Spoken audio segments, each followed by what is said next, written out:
So the title this morning is Excel 2010 Tips, Tricks, and Data Manipulation. I am not going to take for granted that you know anything in particular except basics, very, very basic. So I'm going to start from the very beginning, and I'm going to show you some things that are universal when it comes to not only Excel but other Office products like Word and just working within the Windows environment. I'm not going to spend a whole lot of time on that, but I do want to at least run through some of these things rather quickly. My part of the session, I'm going to go relatively quickly. If you have a burning question as I go, feel free to raise your hand, wave, shout it out. That'll be fine. We'll do with that. Otherwise, we're going to go ahead and do my part of the program, and then we'll take a little break. John will set up. He'll do his part of the program. And John is really more interested in conveying how to take the data once you get it into an Excel spreadsheet and to manipulate that and to create some output that will make sense to not only you but to others if you need to make a presentation to someone regarding your data. So we're going to start off with an Excel spreadsheet. And then at the end, after our break, John will do his part, and then at the very end we'll save time for questions and answers. Now the other thing I'm going to do is I have a timer up here, and I am going to limit myself to an hour, 15 minutes at the most. Now this is an hour timer. This is from a previous life, back when I used to do photography work. I had a dark room, and this was a dark room timer, so that it has glow-in-the-dark numerals, and you could set it to time for when the developing process was done and you had to take things out. So I've got it set for an hour. I'm going to turn that on. That'll help give you some comfort level that when that buzzer goes off, I am almost done. Okay? And then, like I said, we will have a break, and the scaler will be open downstairs, so if you want to run down and grab a drink or some snacks. I have not heard Susan Clay. We are honored with your presence this morning. Is there any restriction that you're aware of on them bringing food or drinks into this space? Not that I'm aware of. Okay, very good. If anyone would know, it would be Susan. She says we're good to go, so if you'd like to grab something and bring it back, that's fine. All right, here is what I have as far as a brief outline of what we're going to be covering this morning. We're going to be talking about just kind of the overview of Windows. We're going to be talking about toolbars and ribbons, how to resize different things, how to select data, how to navigate. We're going to be talking about worksheets and tabs. And we are going to then go over and talk about formulas, sorting, filtering, formatting, and then resources where you can get more help and information and things that will help you as you use Excel going forward.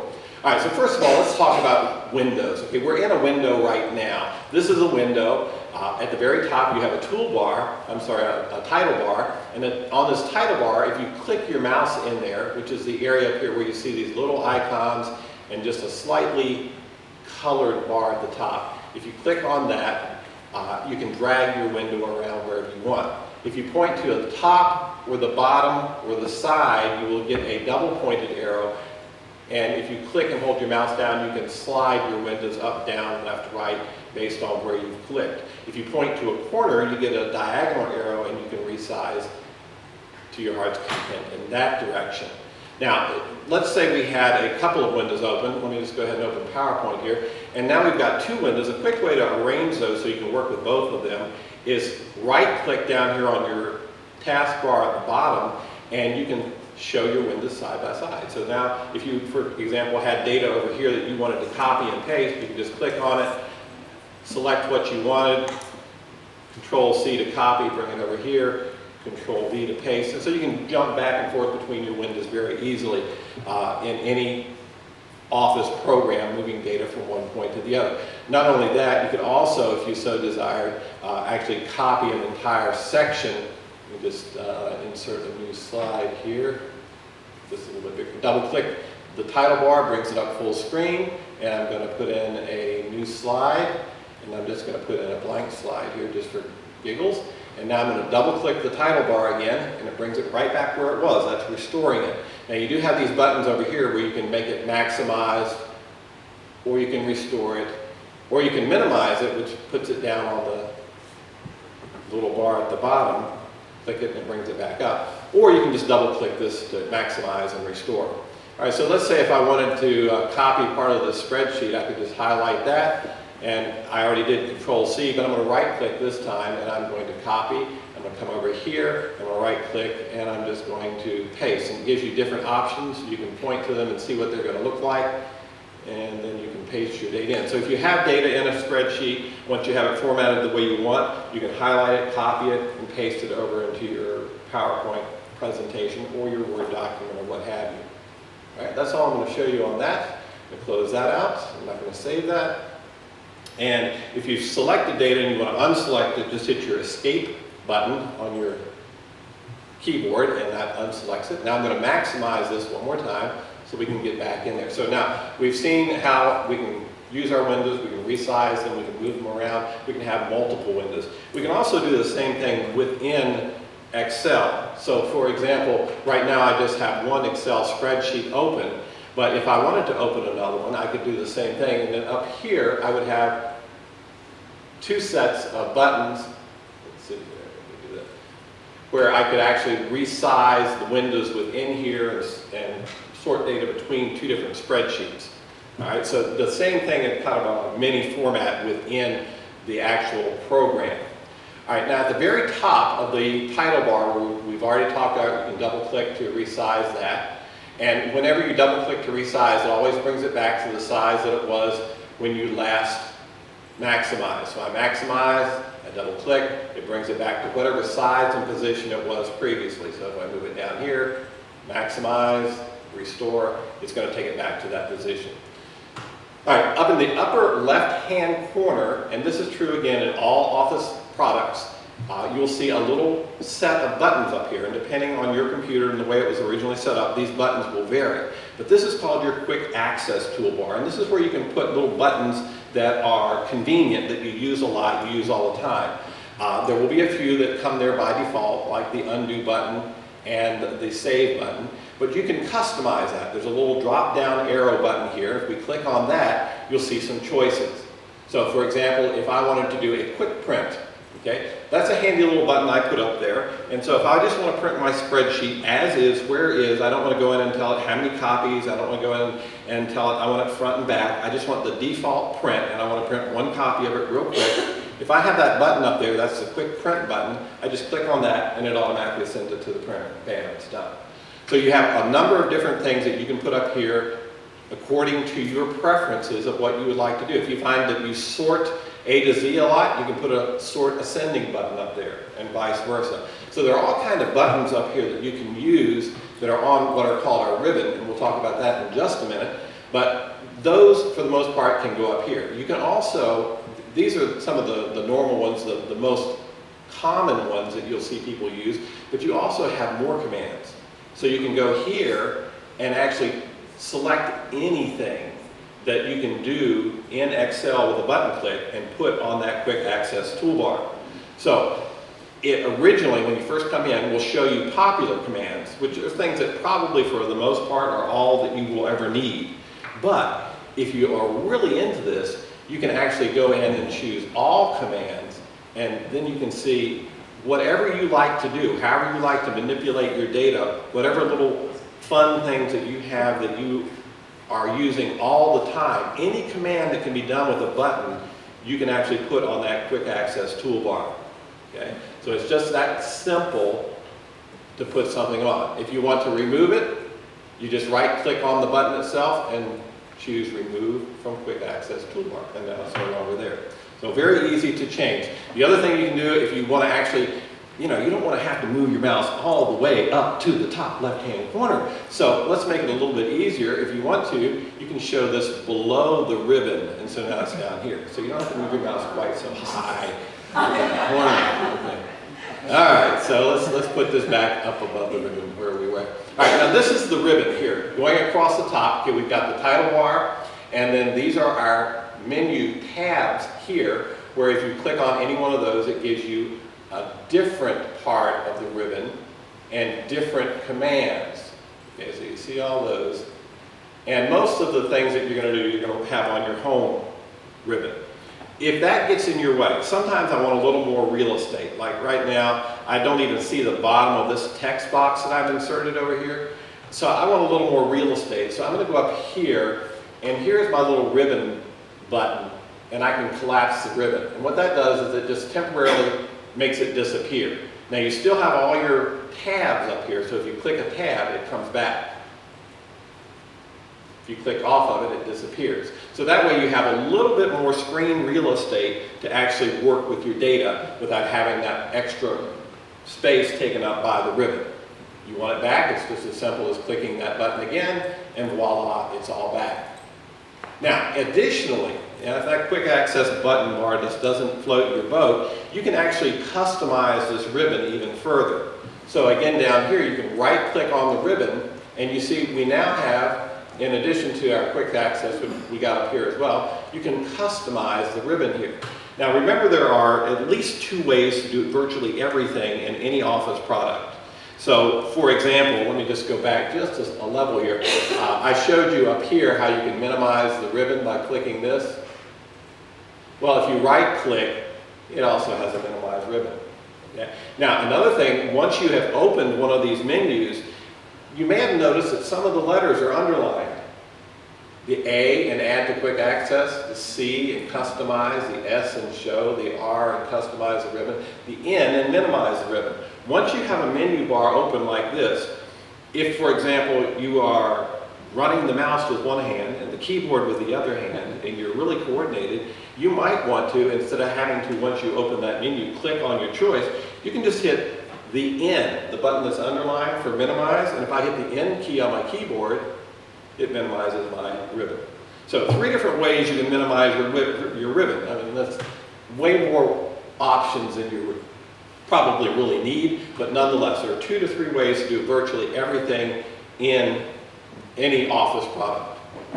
All right, so now we've got our ribbon here, and if I right click on this and I go into customize the ribbon, and I'm not going to spend a whole lot of time here, but I did want to introduce this to you in case you wanted to do some of these things. So for example, over here it shows you all of your tabs. You've got little boxes beside of them. If there's a minus symbol, that means that box is expanded and you can see everything that's within that. So right here we have home, and on the home bar ribbon we have clipboard, font, alignment, number, blah, blah, blah. So if I go back out here and look at this, these are these subsections: clipboard, font, alignment, number, styles, and so forth. Well, let's say, for example, you know, I never fiddle with those styles. It's just taking up space. I don't really want it there. You can go over here to styles and remove it. Okay, so now if I go back, styles is no longer there. So you can add and remove items off of your toolbar. So we can go back and customize the ribbon. Now let's say that you have a half a dozen commands that you use just every time you're in a spreadsheet. It never fails. These commands, you wish you didn't have to keep flipping from tab to tab to get to these commands. You always use them, so why do I have to navigate back and forth between all these tabs? Well, you can actually create a new tab. I'm going to minimize this just to show you I can, and I'm going to do a new tab. All right, so there's my new tab right here, and I'm going to rename that. I selected it once I created it. I'm going to hit rename down here, and I'm going to call it favorites. You can call it whatever you want. You can call it, I wish I was at the beach right now. But we're going to call it favorites, and then under favorites, we have new group, and we are going to go over here and we're going to choose some things. We're going to do fill color, we're going to add that.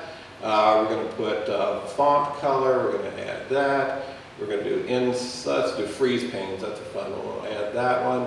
And of course we can scroll down and see further. We can do, let's see, quick print, we'll add that.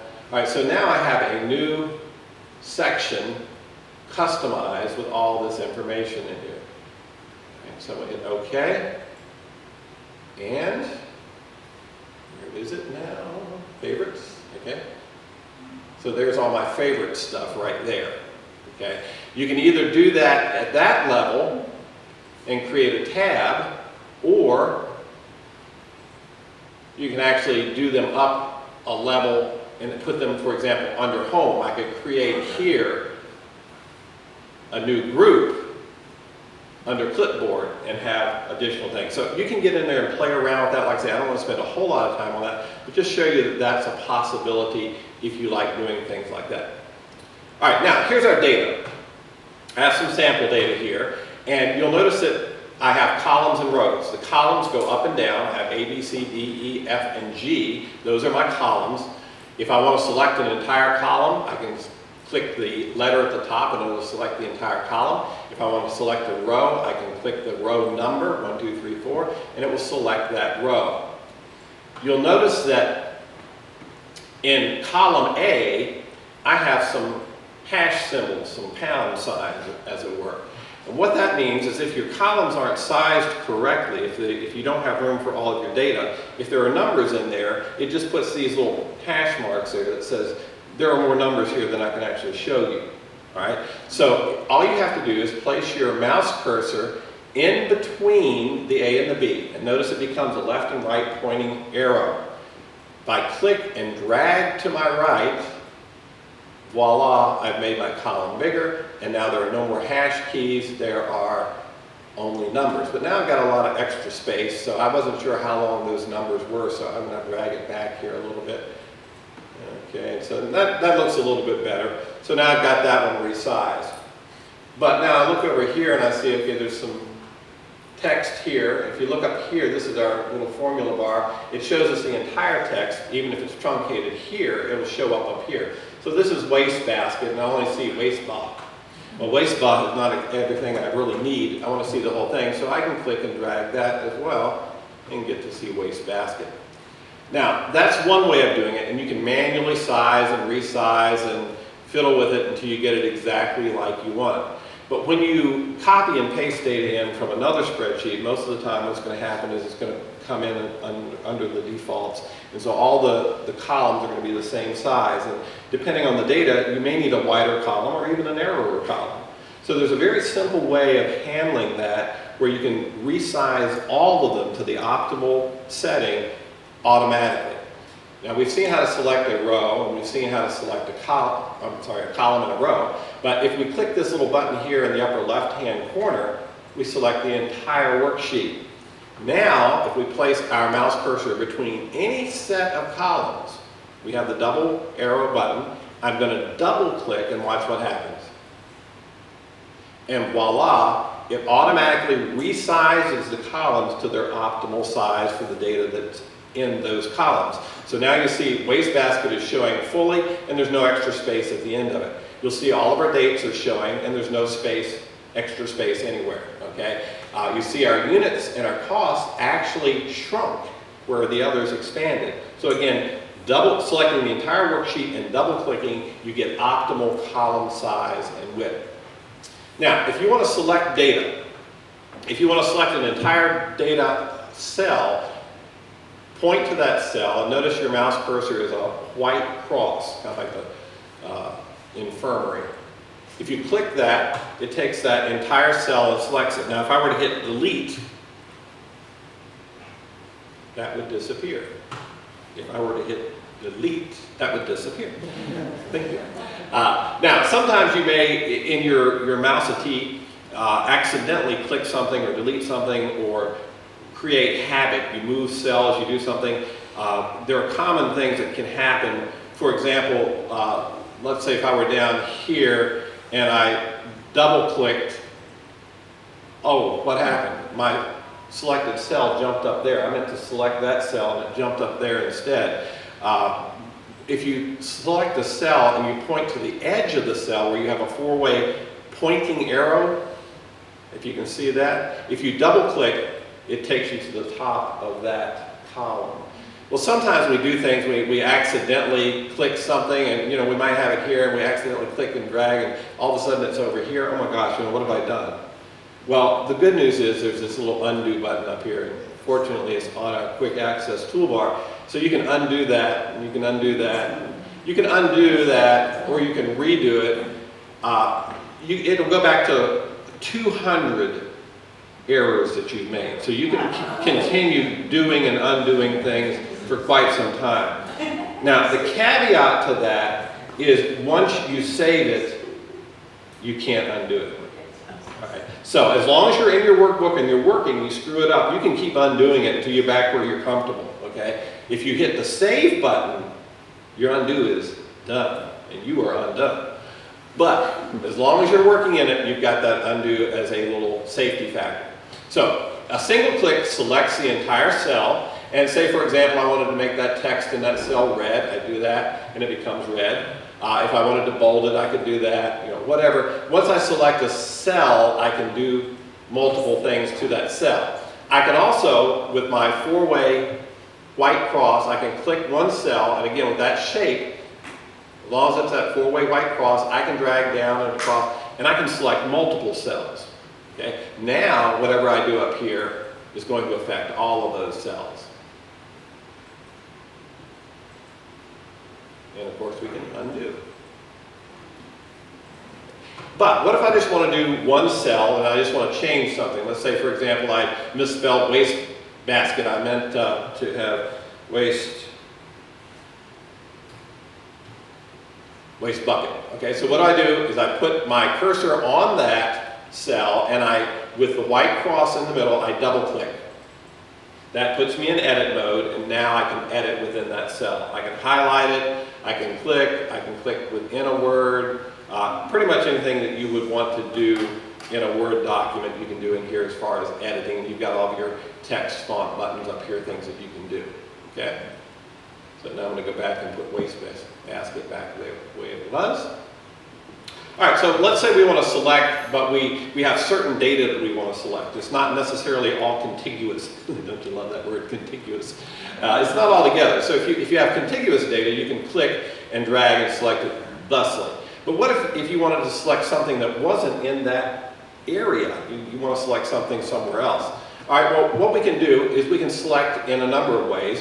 One way is to select a contiguous, like dragging, or we can click on the top one, and let's say we want to go down further, and we want to go down just to this cell right here. If I hold down my Shift key and click, it highlights just that data from top to bottom. So holding down your Shift key will select contiguous data from point A to point B. So I clicked point A, hold down my Shift key, click point B, and voila, everything from point A to point B gets selected. But, again, that's contiguous. Let's say we wanted to do just a couple of cells here, and then we wanted to do these down here.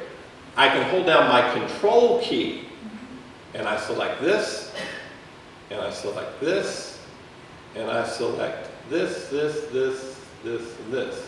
Okay? By holding down my Control key, as long as I have the Control key down, I can continue to select certain data points. So now, for example, if I wanted to copy just those, once I've got them selected, I can right-click and choose Copy, and then go someplace. Oh, I can't do it on this one, but copy and then paste. You can't do it on non-contiguous data. All right, so the next thing is if you wanted to select the entire sheet. We talked about that. That's this button up here. Of course, columns and rows. Now, what if you have poor eyesight, or if there's just some data that you want to see more of or less of? We have a little slider bar down here in the lower right-hand corner, and you can use the minus button to go further out, and it makes everything smaller. Or you can use the plus button to zoom in and make things bigger. You can also use your mouse cursor to click on that little slider bar and actually zoom by sliding it left or right. Okay. The other thing that's a fun little trick is if you have a mouse that has one of these little scroll wheels on it, okay? Hold down the Control key on your keyboard and run your finger up and down on the scroll button. And that will zoom in and zoom out using the mouse wheel.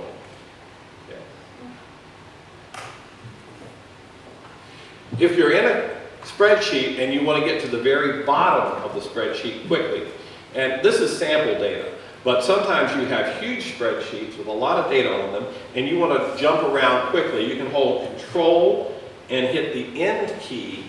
Control End will take you down to the very last, Control page down. Ah, you're doing it wrong, something's not right. What have I done? Undo. I don't know if undo does it. Run away. Thank you. All right. There we go. I'm not even seeing my tabs at the bottom. Oh, Control, I know, I got to put this, I got to resize. There we go. All right, let's try that again. Let's see if we can Control and zoom out. And then I need to go up and go over here, zoom back in. All right, so let's try that again.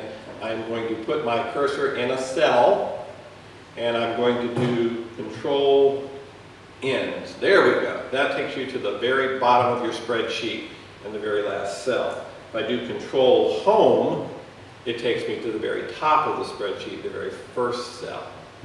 Okay. You can also look down at your status bar at the bottom. Now, we're at the very bottom of the screen now, and you see on the right-hand side, we have a little status bar.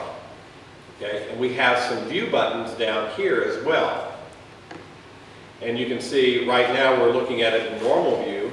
The next button is page layout view. If you want to see what it's going to look like when you go to print it, this is what it's going to look like when you go to print it. If you want to see your page break, and this is kind of fun, is let's say, for example, I wanted all of this data on a single page.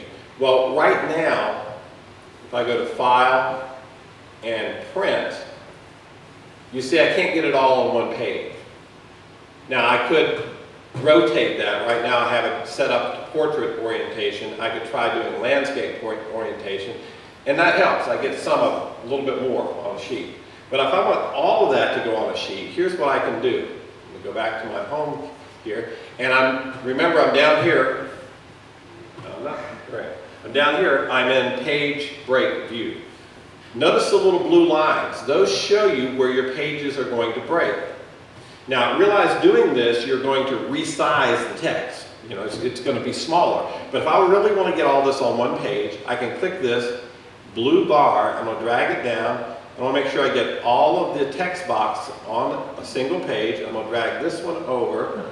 And now, all of that is on page one. So if I go into File, and I go to Print, looky there. So that's a simple way. If you've got just a little bit of data that's overflowing your sheet, of course you can change the margins, that might help. Right now I've got wide margins, I can make those a little smaller. But that's a simple way. If you just got a little overflow, maybe it's just one column, you're like, darn, I wish I could get that all on one sheet. Go to Page View, click and drag those, and you're good to go. And what was that called, Victor, at the bottom of the yellow gap? That's your page break preview. All right, now I'm going to go back to normal again. All right, let's say that you had a long list of things, and we've got a lot of different column headers up here. Like we've got order, date, region, rep, item, units, cost, total, etc. And for some reason, you can't memorize what all those headers are. And if you're scrolling down, all of a sudden you're looking at this, and you're thinking, okay, what was that number representative of? Or, you know, why did I have that number in that column when everything else is a decimal? Why is that a whole number? I don't remember. So you got to scroll back up and say, oh, that was the cost, or those were the units. Well, you can actually freeze those panes. So what I'm going to do is I'm going to click there. I'm going to go into View, my View button, View tab on my toolbar, and right here I have Freeze Panes. So I'm going to click that, and I'm going to freeze the top row. View, Freeze Panes, Freeze Top Row. Now, as I scroll down, that data stays right there for me. But not when you print.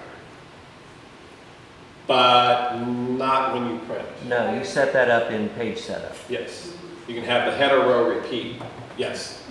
To unfreeze those, you just go back and unfreeze panes. You can also do the first column, so if you had data in the first column that you wanted to stay, and you have a spreadsheet that went far out to the right, you can do the same thing the other direction. Okay, I'm going to unfreeze those. And then, now we have tabs at the bottom. Now, if I did a new worksheet, and I know you've all seen this, I'm going to go in here and I'm going to click New, and I'm going to do a new blank workbook. This is what a new blank workbook looks like. And at the very bottom, you see that we have Sheet 1, Sheet 2, and Sheet 3. How many of you have gotten spreadsheets from people, and that's what it says, Sheet 1, Sheet 2, Sheet 3. There may be data only on Sheet 1. But there's Sheet 2 and Sheet 3. You click them and they're blank. Why? Well, that's the default, and leaving them there doesn't really hurt anything. But if you want to, fancy up your spreadsheet and make it a little nicer, you can right-click, and we can delete those. And we can actually rename this, so, Name it bull. Bullshit. There's a lot of bullshit. No. Name it bullshit. Payback time. All right, so we're going to close this one out, and we're not going to save this. That was just an example. So down here, right now, you see I have overview, and then I have merge center freeze. I have a tab that says that, so I'm going to click on that. But when I clicked on that, oh my gosh, look, now I've got another one. If I click on, there's another one. I've got all kind of tabs down here, but I don't see them. All right, well, I've got navigation buttons down here. I can click to go left, or I can click to go right. If I click the button on the far left, that'll take me to the very first tab, allow me to see the first tab where I can click on it. Or I can click the right end button, and it will take me to the very last one where I can see what the very last one is. All right. So that's still not real handy because it's kind of truncated and squeezed and weird. All right, well, there's a scroll bar down here that you use for moving back and forth across your data, okay? But I don't really need a huge scroll bar. I'd really rather see more of my tabs. So if I point my mouse cursor between the tabs and the scroll bar, right, just past the little left and right scroll arrow buttons, I'll get a two-way pointed arrow, left and right. I'm going to click there, I'm going to drag, and make my scroll bar small. And you can make that as small as you want, within reason, to where you actually just have the arrow buttons. So I can use those arrow buttons now to scroll left and right. I don't necessarily have to have that bar. So if you've got a spreadsheet that's got a dozen or more tabs to it, a dozen more worksheets, then you can actually see more of them this way, and then you can actually click back and forth. Well, how do you manipulate these things? There's a lot of little things that you can do with them. For example, if you want to rename one of them, you can just simply right-click on it and choose Rename. That enters edit mode, and you can then type in whatever you want. And for John, we'll give him a little bullshit here. Thank you. But again, if we don't like what we've done, we can always undo that, right? No, it won't undo that. Doggone. Well, I guess I can rename it. Now, you saw I right-clicked and I renamed it, but I can also double-click. If I double-click, it highlights it, and now I can change it. Okay. Again, at least two ways to do everything. If I right-click, I have all these other options, tab color, so if you want to color code your information, we can make that one red. We can right-click that one, and let's make that one green, and we can right-click that one, and make that one, let's see, kind of an off-color green. Right-click that one, and make that one Randolph yellow. All right, so now we've colored our tabs, we've named them what we want. We can also, let's see, right-click and go to home up here. We can get our little toolbar. We can bold it if we want. Can we bold it? All right, see, I'm trying, that didn't try. Okay, we can't bold it. So anyway, there they are, and the one that's highlighted is gradiated. The color is kind of washed out. All right, let's go back to this one for just a second. And one of the other things I wanted to show you here, we talked about freeze frames, but here, if we go in here and we go to view, whoops, see what I do. Not holding my mouse down. And I do freeze panes and I do freeze top row. All right, now if I scroll, well, it still doesn't tell me because I've got kind of a title up here, which I can't even see, the value of the minimum wage. That doesn't help me. So I've got two problems here. Number one, I've got two rows that I want to have frozen, and I can't even see my top row. So we're going to fix both of those things real quick. So first of all, under view, I'm going to go to unfreeze panes. And now I'm going to click just below the second row here, and I'm going to go to freeze panes, and I'm going to just click the top choice, which is freeze panes. And now, notice there's a darker line going across here. Wherever you freeze panes, that's what will happen. So now, when I scroll, the top two lines stay in place.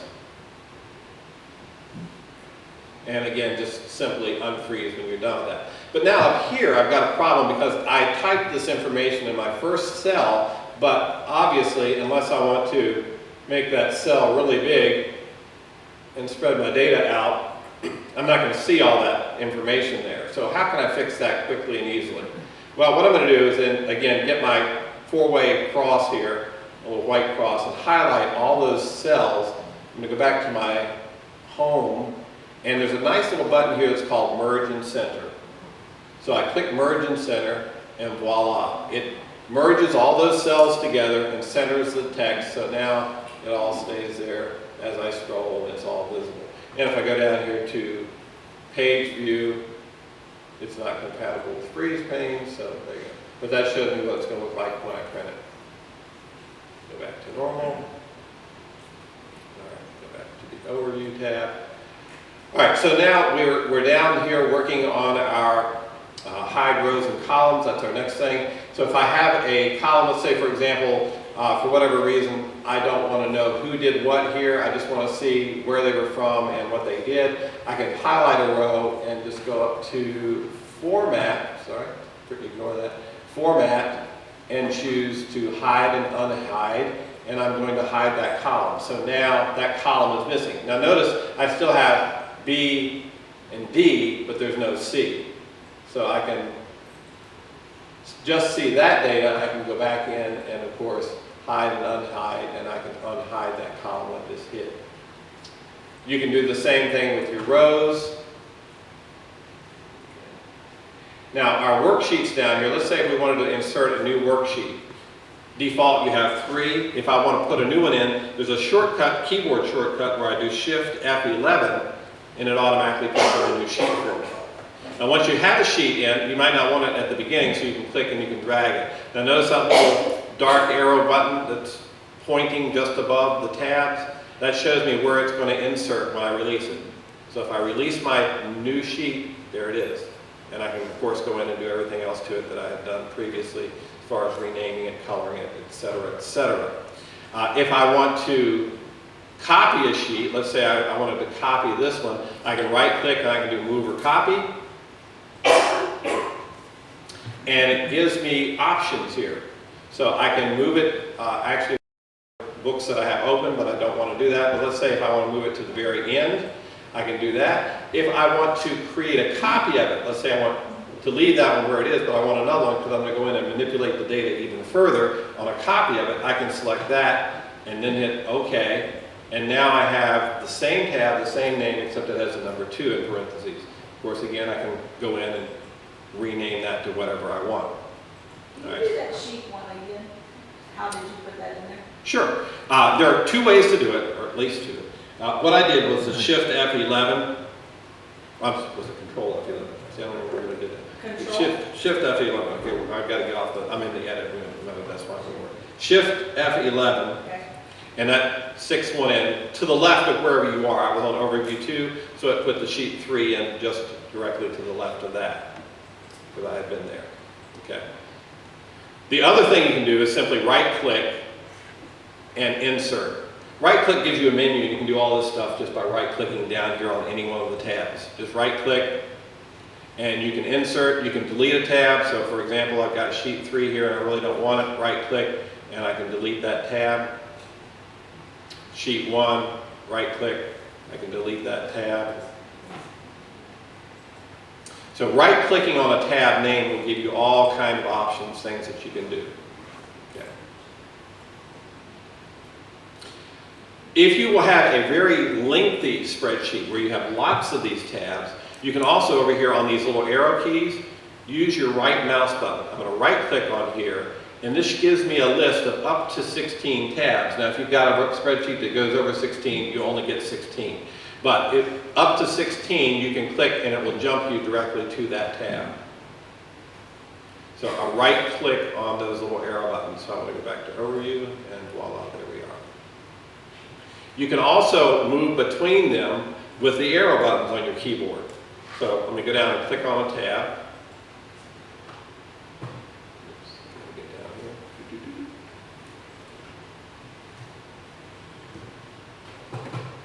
It's not working for me.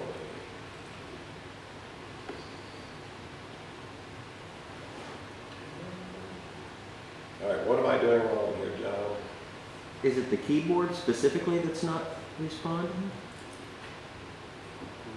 Because that was acting up a little while ago. Yeah.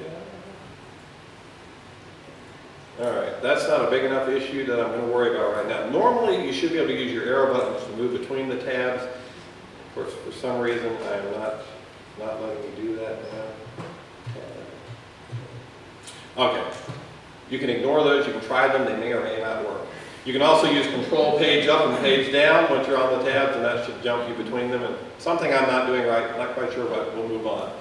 All right, so that's our moving around within it. Now let's talk about formulas for a minute. How much time do I have? 20 minutes at the very most. Okay, we're doing okay. So right now we know, for example, in this spreadsheet, how many units of a particular item were purchased. In this case, Representative Jones from the Eastern region bought 95 pencils, or units of pencils, for $1.99 each. How can I find out what the total cost was? Well, I could do $2 times 95 and then subtract 95 cents because, or I could have Excel do it all for me. All right, so what I'm going to do is there are some keys that are commonly used on calculators and in spreadsheets for normal math functions. There's a minus key, there's a plus key, there's an asterisk, which is your multiplication, there's your slash, which is your division, okay? And then there's the equal sign. So you pretty much know what all those do. So when you're doing a formula, what we're going to do is we're going to start off with the equal sign. Okay, we're going to put that there. And we're going to do, I'm going to click on the first one, this, and then I'm going to put in an asterisk, times, and notice it selected that first cell for me, and it tells me what the cell is, E2. E2, Brute? And then I'm going to do the multiplication, and I'm going to click the second cell, which is the cost, each, F2. So now I said for this cell, I want to equal E2 times F2, and then I hit the enter key. And voila, there it is. Easy peasy. All right, now, if I really want to get into programmer mode, I can do equals, and let's see, what would it be? E3. Okay, I'm going to do E3, and then I'm going to do asterisk, and I'm going to do F3. So I can enter all of that manually and enter and get the same result. But either way you do it, that would be kind of cumbersome to have to do that for every single cell to add all these things up, right? So let's go back to one of the cells that we have the formula in. And notice I've got a dark border around it. And in the lower right-hand corner, I've got a little square. If I place my mouse cursor over the square, this is my copy cursor. And I'm going to click that little square. Notice my cursor changes to a black cross. I'm going to click and drag that down.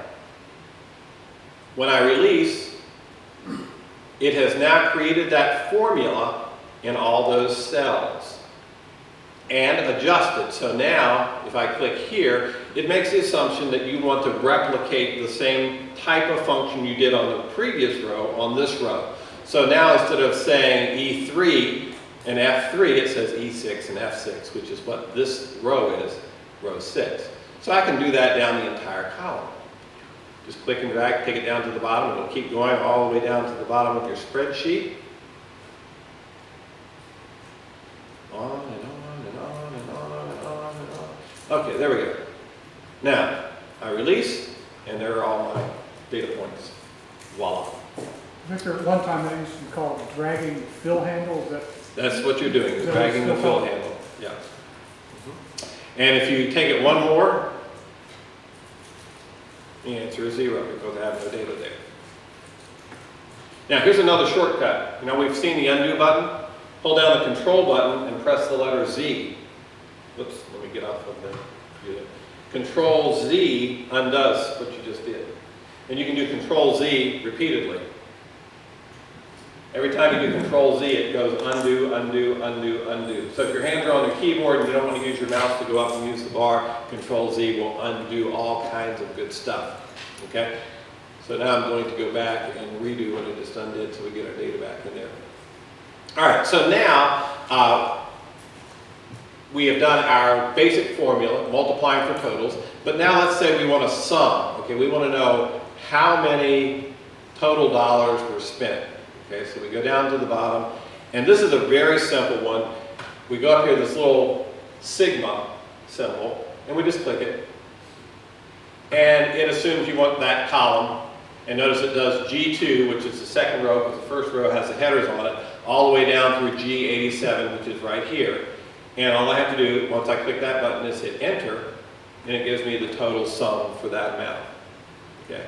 Now, one thing, and we'll talk about formatting a little bit later, we're kind of pressed for time here, so I'm going to just show you real quick. If I want to select this row, or this column, I'm sorry, and make it look like money, because right now it's just a bunch of numbers and decimals, I can highlight that row and right-click. We have an opportunity here now to format our cells. I'm going to click on that, and we're going to go to currency. We're on number. And we're going to go to currency, and of course you have all these other options up here that you can select from. So you can do all kinds of fun things in formatting a whole grouping of data by selecting the data, right-clicking on it, and then going into format cells. We're going to go to currency. This shows you a sample. We want 2 decimal places. You can adjust that if you want to have it only have 1 or none.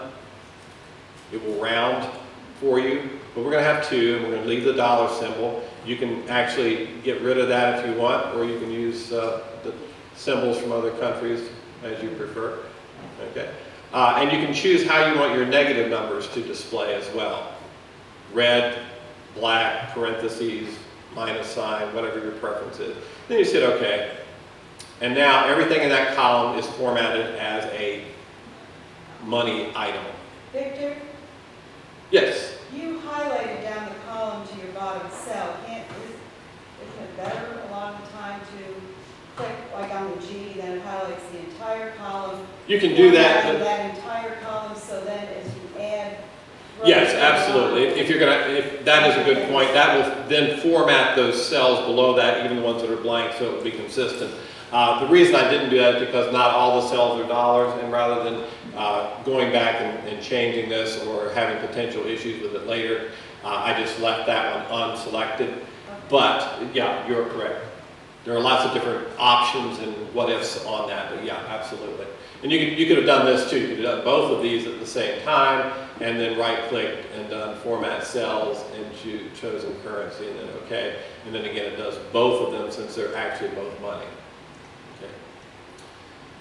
All right. Now, what if, let's say for example, now we want to find out how many pencils, for example, were purchased. All right. I'm going to kind of jump around here just a little bit. I'm going to click on the top row, and I'm going to go up here to sort and filter, and I'm going to sort A to Z. And now I can scroll down, and let's find pencils. So I'm going to click here and scroll down and see how many pencils were selected, were bought. All right, I can count those if I want to, which would take me a while, and I might make a mistake, and I might skip something, and I might have to go back and count them again. Or I can look down on my status bar, and it says count 26. Okay. So just by selecting any particular item you want, you can get a quick count on it by looking down there. Now, there's additional information that can be garnered down there on your toolbar as well. Let's say we wanted to find out how much money was spent on gold ink pen sets. Okay, so I highlight those two. Now, I look down here, they're both the same, so the average cost for the spent was $1,005.90. The count was 2, but the total that was spent was $2,011.80. So I have all that information right down here on my toolbar, on my status bar at the bottom. Victor, could I clarify something? When you Sure. when you sorted the pencils, only in column D, nothing else should have become sorted, therefore those numbers off to the right no longer are attached to their original. Oh, no, they are. See, what happens when you sort in a column, it sorts based on the A to Z in that column, but it keeps all the road data together. I thought you had to have the entire set of columns highlighted before you did that. No, in fact, that can potentially screw you up. Yeah, you want to select anywhere in that column and just do your sort and filter. Okay, so for example, Evel Knievel pin set. Let's go back down to the gold since we've only got a couple of those. Gold pin set. So you've got Central, Keeble, and West Jones are the two that want it. So if I go over here and I sort my dollar amounts, sort largest to smallest.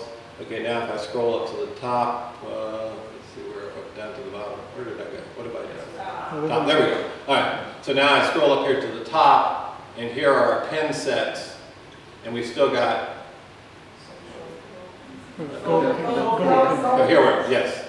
Central, Gold pins. Yeah, 13 and 14. oh, there we are. Gosh, thank you. I'm looking at the pin sets, gold pin sets, yes. So now we have that data is all still So it together. stayed. Yes, Okay. it does stay together when you do All that. right. Okay. Right. So, let's see. Let's see. This is another little trick you can use if you are in a spreadsheet and you want to see what your formulas are, in case, for example, something doesn't look right, you want to know where the data is coming from.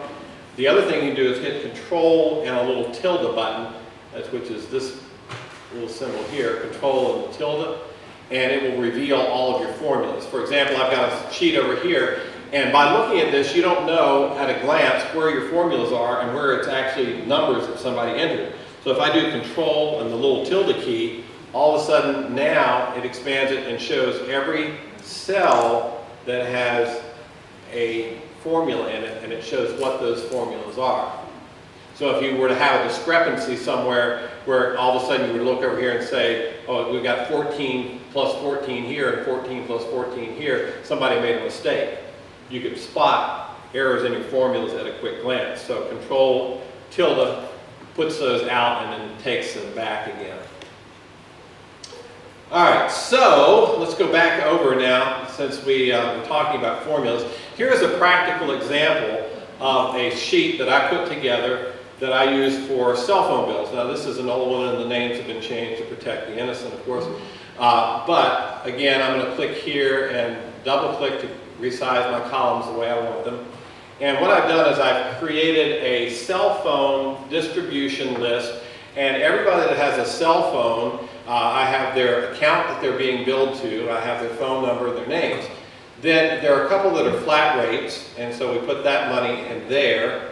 And then over here in this column, which tallies up everything, they don't have anything other than just the flat rate, which comes out to the total. So when there are directory assistance calls made, those are $2.99, they go in here. Text, which we don't have anymore. If you bought some equipment, that goes in here. So what we do is we take the total bill amount. And so down here, each month I would type in the bill, how much it is. And then I go up here and you can see that's text that's entered manually. Well, then up here I go through everybody's phone bill and I put in how much they spent on these additional items. Okay. So everybody's additional items are put in there. This tallies it. How does it tally it? Well, there's my sum. If I want to see exactly what columns it covers, I can double click it and it shows me where it sums that column. It highlights it in blue. Okay.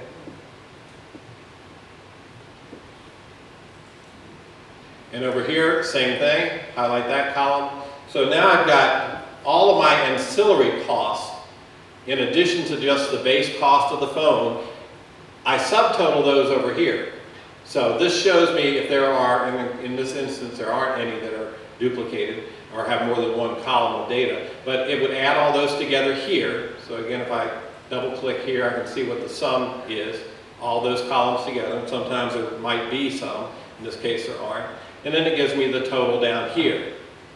So I have my total cell phone bill here. And what I did is I highlighted the cells in light yellow that I enter myself. I don't have to enter any data unless it's a light yellow cell. That's my personal coding, so I know these are the numbers that I'm going to enter. Everything else is a formula.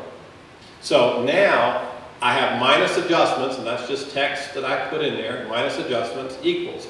Well, what I've done here is I've just used a simple math. Equals the total bill minus the adjustments. So everything that everybody else spent above and beyond the base rate, and because it's a shared pool of minutes, nobody gets charged for, you know, I did 100 minutes, I did 90 minutes, I did 40 minutes. Nobody gets charged per the minute. That's a pool that's shared. So everybody pays a flat base rate. Well, how do I know what that flat base rate is? Well, I don't, unless I can subtract out all the other ancillary charges. So if you did have texting charges, if you did have other charges, I add all those together, I put those on your line, and then I subtract them down here out of the total. So here's my subtotal of all the charges, right here. I take that out from the total cost, okay? And then, let me make this column a little bit wider. I divide that, in this case, by 21. Well, that doesn't mean anything, it's just text there, it's just telling me what it is. And I put a little equal sign here. That's just formatting for my sake, it doesn't have to be there. Here's what's important, is this last column. And I did this so it would be a pretty report, so I printed out and sent it to the business office.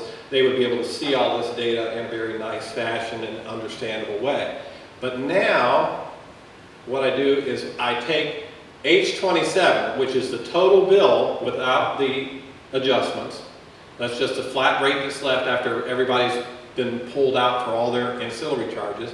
And I divide that by 21, which is the number of phones that I have, except for these two, which are, they're just charged a flat rate because they're not smartphones, they don't do the data, they don't have the internet, the browsing and all that. So they get charged a flat rate and everybody else gets divided out. So even though I have a total of 23 items, I'm only dividing by 21. And so these are flat rate at $40 every month. Everybody else this month gets charged $52.83. So now if I go up here, okay, that takes any amount that they spent above and beyond the base rate, adds the base rate to it, and gives you the total. And you notice here, all this does is it is not a math formula per se, it's just, I want this cell to equal this cell. So I've taken this cell and divided our total amount on the 21 phones and stuck that exact number in all of these cells, added it to their ancillary charges, and come up with a total. Oops. And then this number is a sum of all of this, which should match this. If it matches, I've reconciled, I'm good, and I send in my report.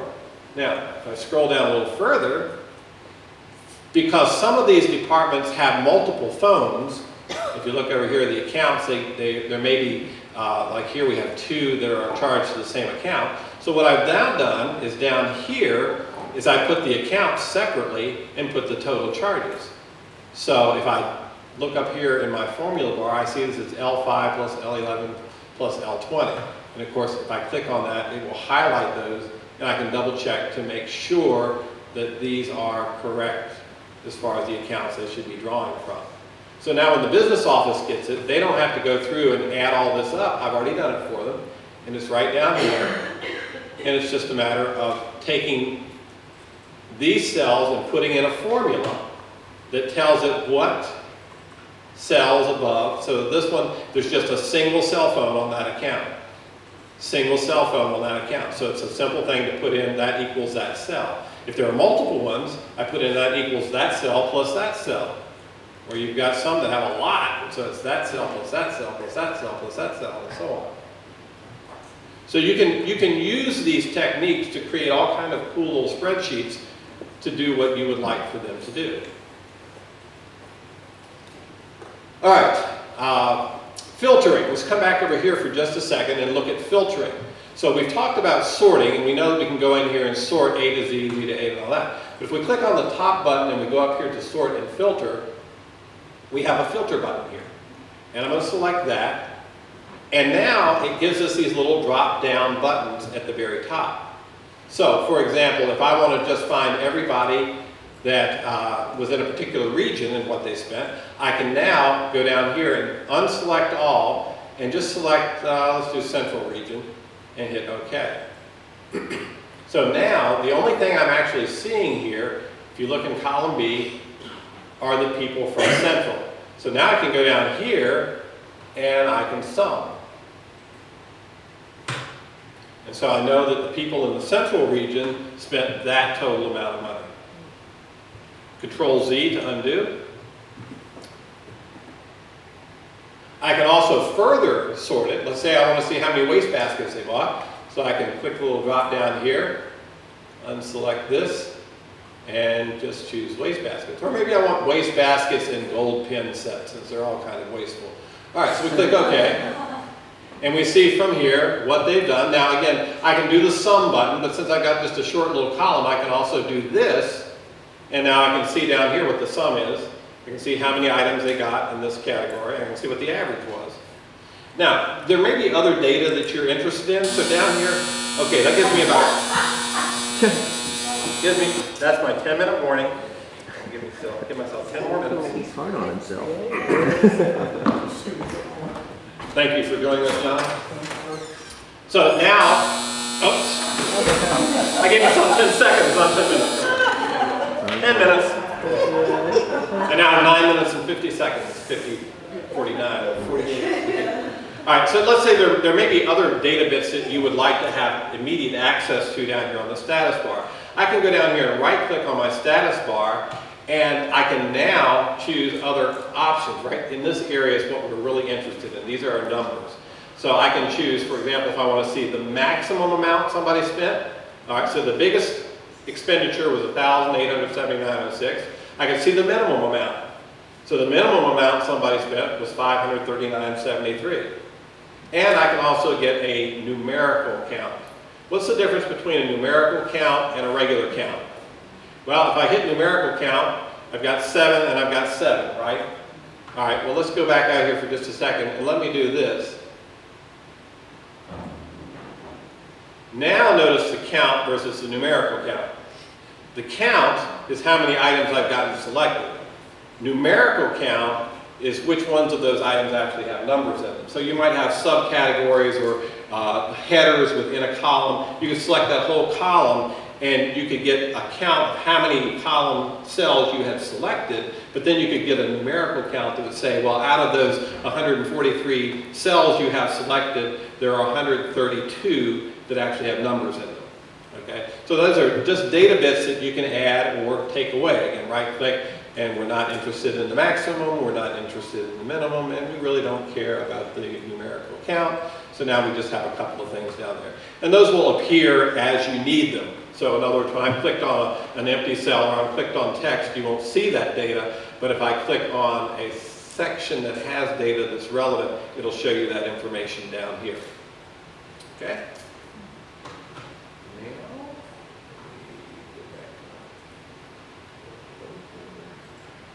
Now, to get rid of those, we're going to go up here to filter and clear that off, and we're back to where we need to go.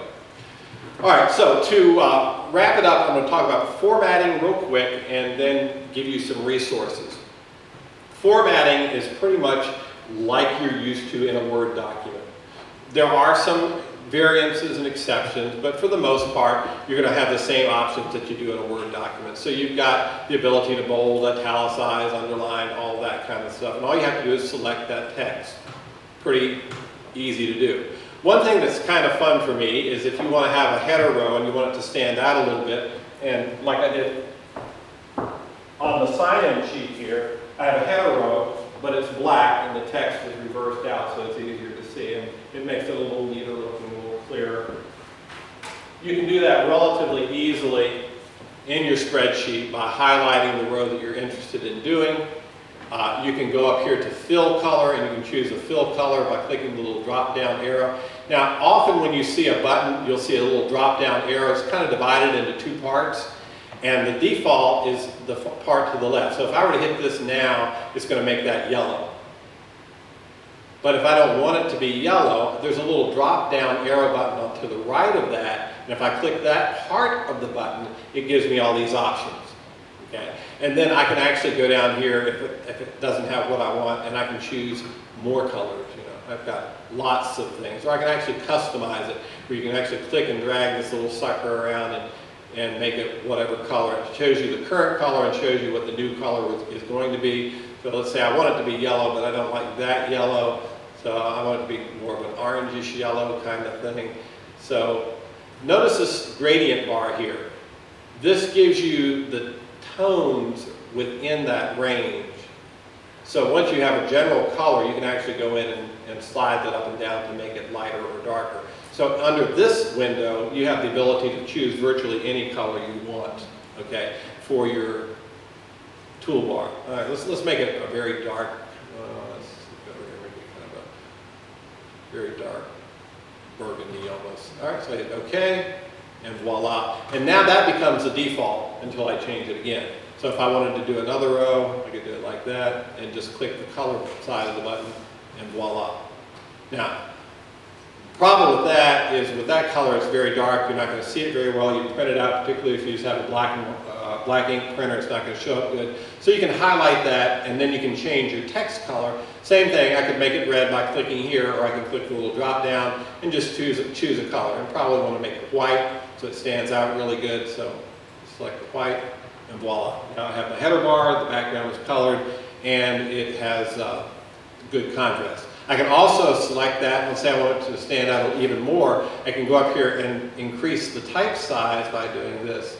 Just every time I click that bigger button, it makes the text bigger. And of course, once I do that, the rows or the columns are now kind of scrunched, so I'd have to double click and bring those back up.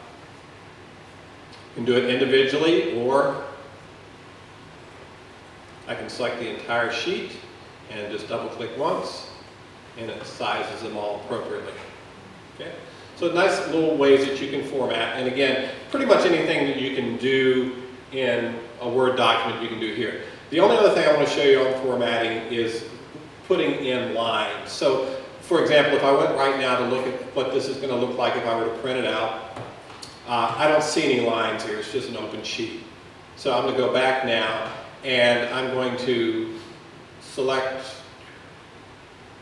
all of my data, and it's just my data that I want. And I'm going to go up here. Right now, if I just did that, it would just underline the very last cell. But what I want to do is I want all borders like that. And then if I want the outside border to be a little bolder, I can choose a thick box like that. So now if I go back to File and Print, and of course it's kind of hard to see here, but because it's not big enough, but you could, the outside line you can see here, let me zoom in a little bit. Here we go. This is a handy use for this. You can see that the outside border is actually in fact bolder than the inside border, and that's what we print out. So those are your options. If you want to clear everything, again, you can always use your undo button. You can select the entire sheet, and you can choose no borders. Voila. Control, scroll back out. All right, last thing. There are resources. Up here is a help button, this little round button with the question mark on it. Click on that, and it will bring up a help screen, and you can just type a term in. Like if you forget how to freeze panes, just type in here,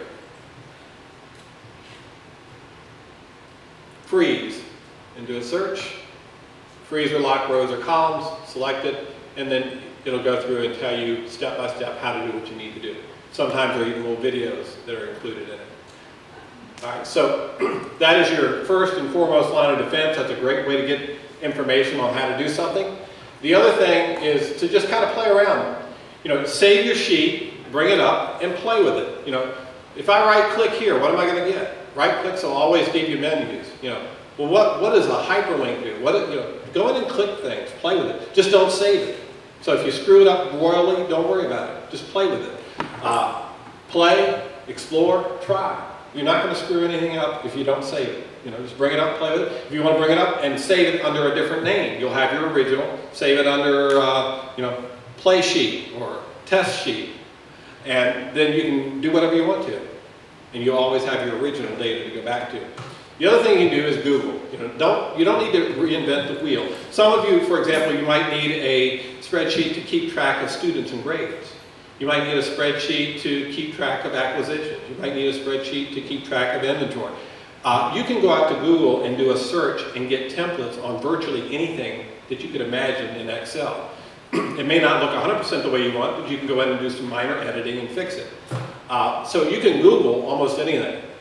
The other thing is I've put here, and again, if you signed up, I will email you this. And actually all you have to do is to get to these things is to go in here and highlight these and click on them and paste them into your browser, and you can actually go to these websites, and there are templates on here. These are just some samples that you can go look at, and you can download these templates to your machine and actually use them to varying degrees. A lot of them out there are free. You know, there's no need to go rack your brains on how to create this custom spreadsheet.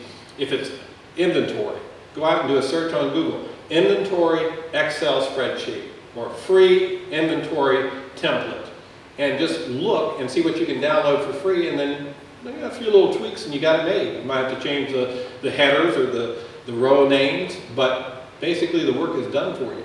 I have a grade sheet that I've used many times that I got off the internet.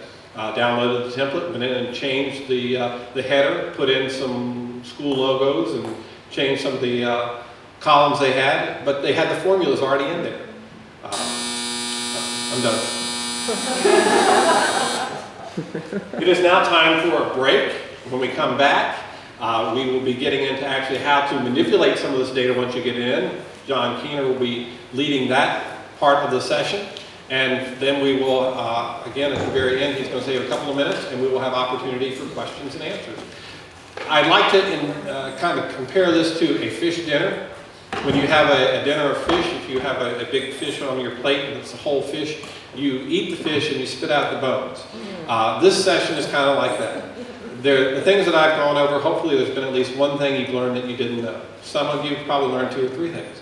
And the rest of it is kind of bones. You think, I knew that, or I'm never going to use that, or whatever. Spit that out, don't worry about it. When we come back, I'm excited to see what John's got to do, because I'm not a biggie on pivot tables, don't do a lot with them. John does. And so I'm excited to get a lot of meat out of that, but there'll probably be 2 or 3 bones that I can toss out as well. So hopefully you'll get a lot out of this session, but at least you'll get something, I guarantee you. Is there anybody that hasn't learned at least one new thing? Anybody? Be honest, come on. There's someone? No, nobody? Okay, great. There's one. You haven't learned a thing. Oh, I think you said we had learned. Oh, you had learned, okay. So you weren't paying attention. He's in the back row. You know, he's got solitaire up on his laptop here. All right, thank you. We'll be back in about 10, let's say 15 minutes, 10:30. We'll be